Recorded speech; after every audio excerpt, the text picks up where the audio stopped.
دو واقعات ایسے ہو گئے جسے حضرت بلال حبشی رضی اللہ عنہ کا اسلام ظاہر ہو گیا۔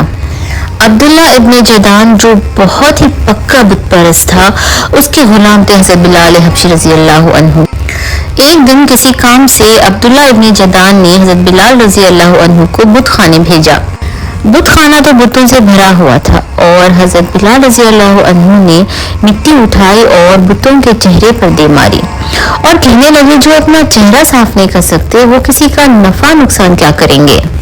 جو لوگ دیکھ رہے تھے حضرت بلال رضی اللہ عنہ کو بتوں کے چہرے پر مٹی پھینکتے ہوئے، وہ سیدھا پہنچے عبداللہ ابن جدان کے پاس اور کہنے لگے کہ تمہاری عزت تو خاک میں مل جائے گی اگر کسی کو پتا چلے گا کہ تمہارا غلام مسلمان ہو گیا ہے۔ عبداللہ ابن جدان تو بہت پریشان ہوا اور پریشانی میں اسے خیال آیا امیہ بن خلف کا۔ امیہ بن خلف ایک ایسا سردار تھا جو بہت ہی سخت بت پرست تھا، لیکن ساتھ ہی ساتھ وہ ایک ایسا شخص تھا جو غلاموں کے ساتھ بہت ہی بے رحمی سے پیش آتا تھا۔ اس کے پاس گئے اور کہنے لگے کہ میرے پاس ایک غلام ہے، تم اسے مفت میں ہی لے لو۔ لیکن امیہ بن خلف کو یہ نہیں بتایا کہ حضرت بلال رضی اللہ عنہ مسلمان ہو گئے ہیں۔ امیہ نے پھر حضرت بلال رضی اللہ عنہ کو لے لیا اور پھر ایک دن ایسا آیا جب دوسری بار ایک ایسا واقعہ ہو گیا جب حضرت بلال رضی اللہ عنہ کا اسلام ظاہر ہو گیا۔ ایک دن ایسا آیا جب مکے کے سارے کافر سردار مل کر حضرت عمار بن یاسر رضی اللہ عنہ کو کوڑے مار رہے تھے، کیونکہ حضرت عمار بن یاسر رضی اللہ عنہ نے بھی اسلام قبول کر لیا تھا اور ان کا اسلام ظاہر ہو گیا تھا۔ تو سارے سردار مل کر مار رہے تھے، جن میں ابو لہب بھی تھا، ابو جہل بھی تھا اور امیہ بن خلف بھی تھے۔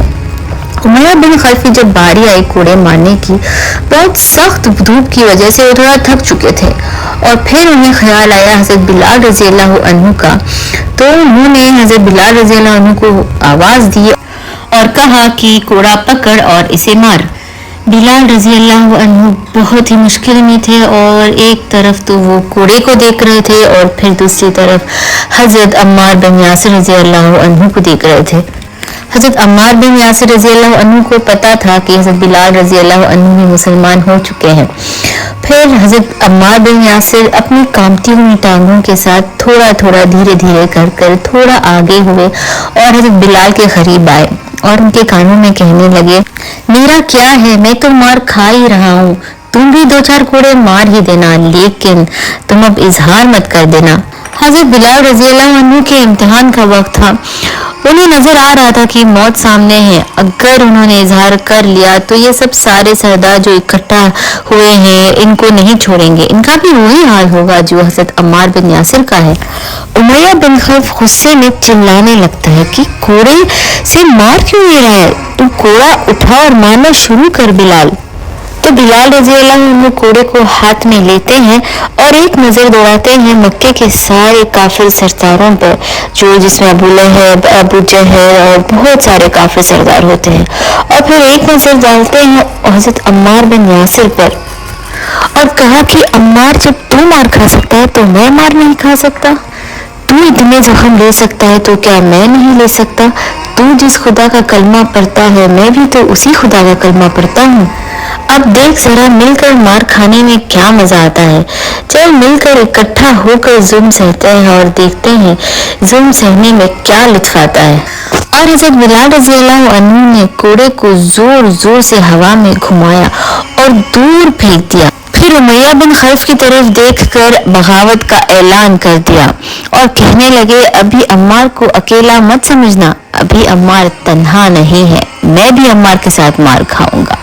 حضرت بلال رضی اللہ عنہ کو تھوڑا بھی مار کھانے کا خوف نہیں تھا، سارے سرداروں پر نظر ڈالی اور امیہ بن خلف پر بھی نظر ڈالی اور کلمہ پڑھنے لگے، اشہد واللہ الہ الا اللہ و اشہد ان محمد عبدہ و رسولہ، اور فرمانے لگے، ابھی عمار کو اکیلا مت سمجھنا، اب جب عمار مار کھائے گا اس کے ساتھ حصے داری کرنے کے لیے میں بھی مار کھاؤں گا۔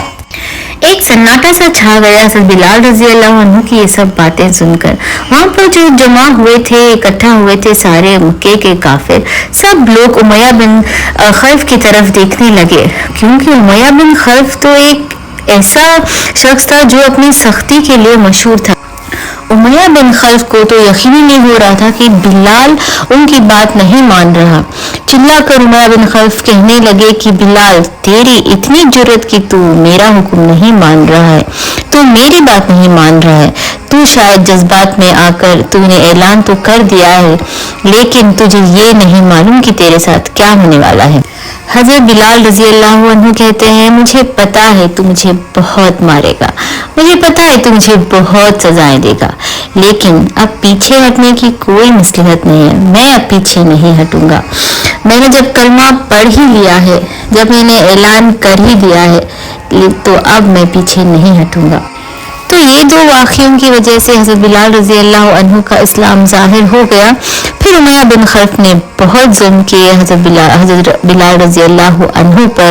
انشاءاللہ میرے نیکسٹ ولاگ میں کہانی کنٹینیو کر لوں گی کیسے حضرت بلال رضی اللہ عنہ احد احد کہتے رہے اور امیہ بن خلف کا ظلم سہتے رہے. Thanks for listening and watching my vlog. Take care, bye bye and sayonara. Allah Hafiz.